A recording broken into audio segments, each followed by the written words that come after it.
Hey, Eagle Run 2-3 here. Well, this weekend we have yet another, another tragedy with firearms in the news. There was a shooting in Allen, Texas at a mall.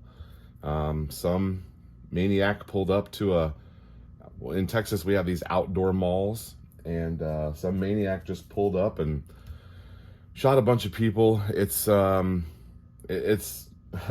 it's really, so I don't want to give any fame or anything or even mention names. There's not a lot of details about who this person was.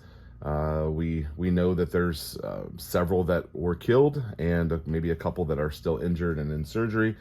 And it's just just a super sad situation when there's victims that we're just doing some shopping on a Saturday afternoon. It was a beautiful day yesterday in Texas, a little hot, but one of the first warm days we've had this year, and people were out shopping and they got to deal with a crazy person with a gun. In this video, I would like to try to talk about a couple of things that have come up around this. So I was watching a news, a little brief on the YouTube channel, and I made a comment on there. This is a video that I kind of wanted to make a couple of weeks ago, and I just didn't get all the details together for it.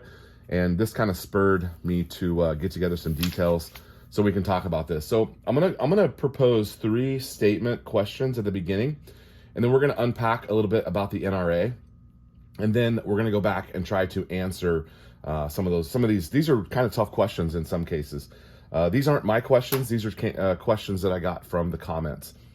And question number 1: have gun rights eclipsed gun responsibility?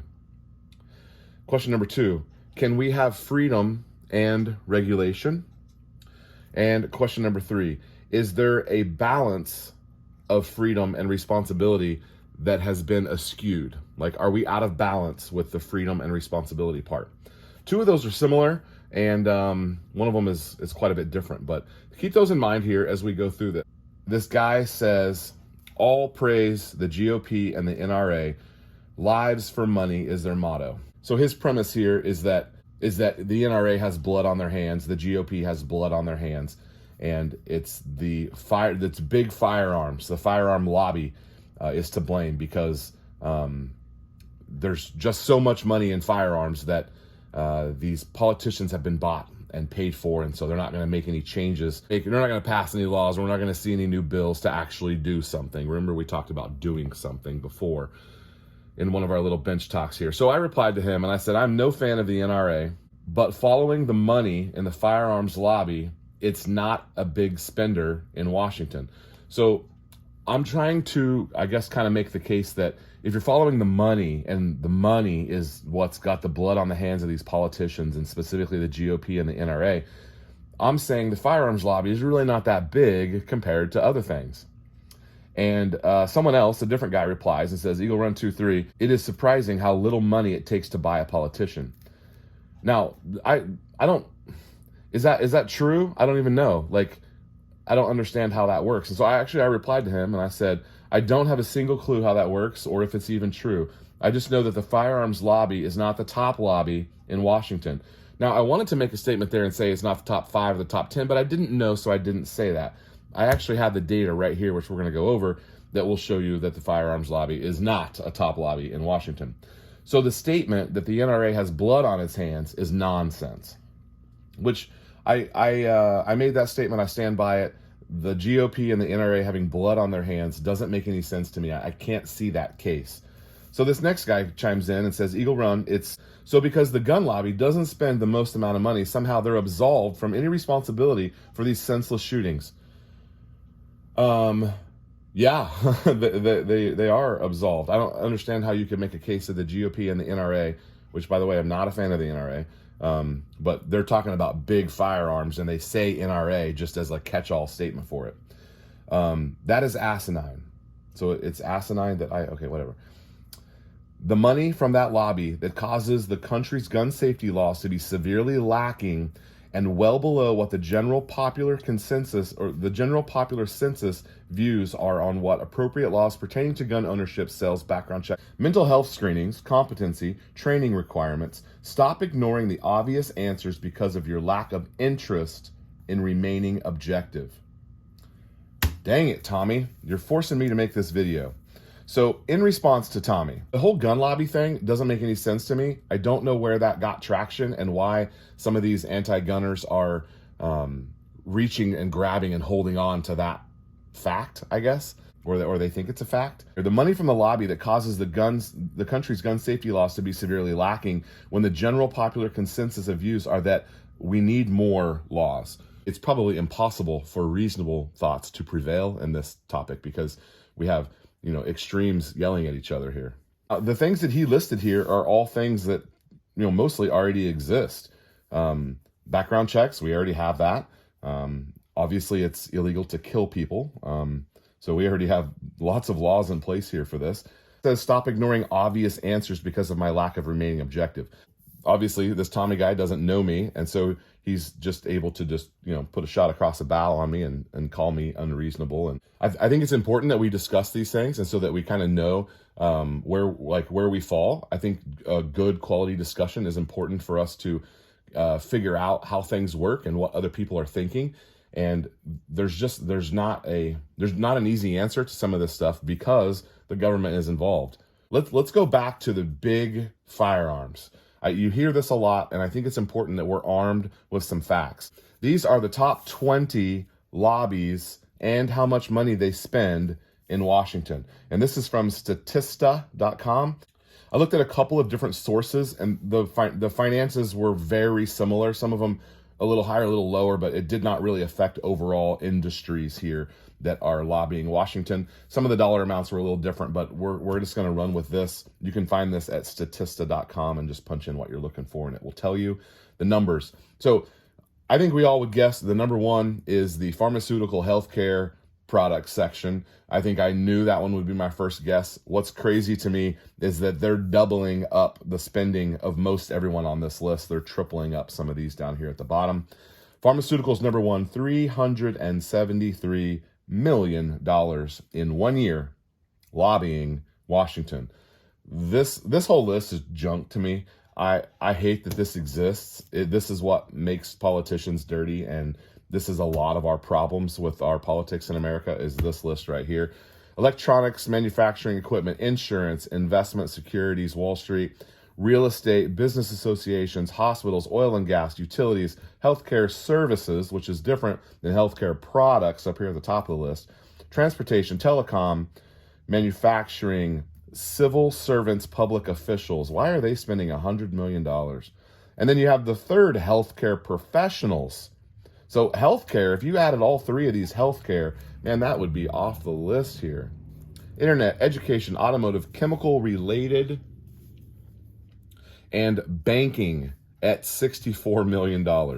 Would you like to know the number that the firearms industry is on this list?